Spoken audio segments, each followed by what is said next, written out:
Hi, I'm Lily, and this is my first day in medical school. Honestly, I wasn't exactly excited about the academic stuff or the traditional college life. What really got me pumped was, yes, you guessed it, Dr. Raed. Everyone was talking about him, the infamous professor whose lectures were rumored to feel like military boot camps. Seriously, like actual military training sessions. So I entered the lecture hall. It was packed with new students, all walking in cautiously, their eyes darting around nervously. It felt less like a classroom and more like the entrance to a haunted house. Guys, I thought, are we here for a lecture or a horror show? And then it happened. The door swung open, and in walked Dr. Raed. He was tall, wearing a pristine white coat, and his sharp gaze felt like a lightning strike. He walked in with purpose, and each step echoed like thunder in the silent hall. When he spoke, his voice carried the authority of a courtroom judge. "Listen up," he said in a stern tone. "I'm not here to joke around. If you're here to learn, stay. If you're not, the door's right there." As he spoke, I couldn't help but smile mischievously, twirling my pen. Challenge accepted. I mean, come on, I'm Lily. Making Dr. Raed laugh would be my ultimate mission.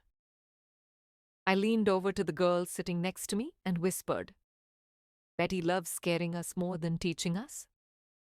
But guess what? Dr. Raed heard me. He locked eyes with me and said in a calm but cutting voice, "Looks like you have a sharp tongue. Be careful.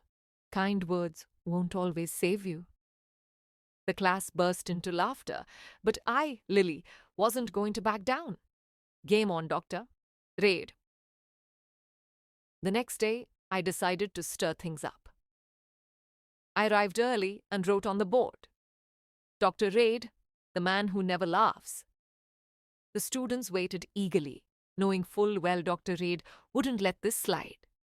When he entered and saw the board, he paused for a moment, his expression unreadable.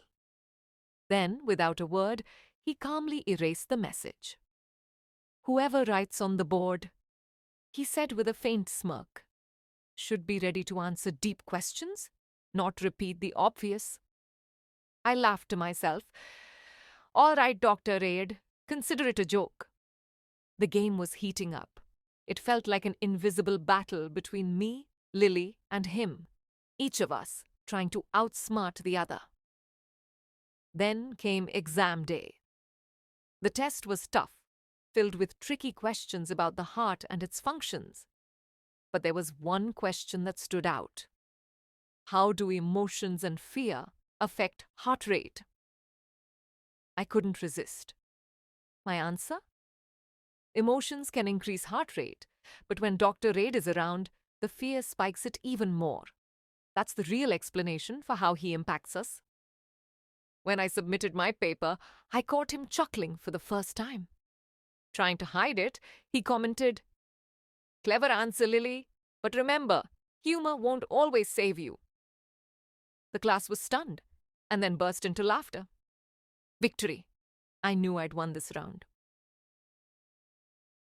One day, I saw Dr. Raed sitting alone in the cafeteria. For the first time, he didn't look as composed. Something was off. Gathering my courage, I approached him. "Dr. Raed, are you okay? You seem distracted." He looked at me, and after a brief silence admitted, "Sometimes, yes. This job isn't easy. The pressure can be overwhelming." It was the first time I'd seen his vulnerable side, and it changed everything. Beneath the stern exterior was a human being with struggles, just like the rest of us. I simply nodded and walked away, leaving him to his thoughts. The next day, I forgot to submit an important report. During the lecture, he called me out. "Lily, where's your report?" I stammered. I forgot, Doctor." "Raed." He gave me a small smile and said, "Forgot, huh? Let's hope you don't forget during the final exams." After the lecture, He handed me a note. No problem, but be ready for tougher questions next time. Time passed, and I began to see Dr. Raed differently. He wasn't just the stern professor everyone feared. He was a mentor, teaching us lessons far beyond textbooks. He showed me that judging someone without truly knowing them is a mistake. Graduation day arrived. I took the mic during the ceremony and said, I want to thank Dr. Raed. Despite his seriousness, he inspired us all. Life isn't just about studying. It needs a little mischief, too. The crowd erupted in laughter and applause. Dr. Raed responded with a rare smile. And I want to thank Lily for teaching me that even the heart needs a bit of mischief to function properly. At that moment, I realized the battles we'd had were part of a bigger lesson, one about respect, growth, and understanding. As I looked at him, we exchanged a glance full of mutual respect. The war between student and professor was over, replaced by something far greater.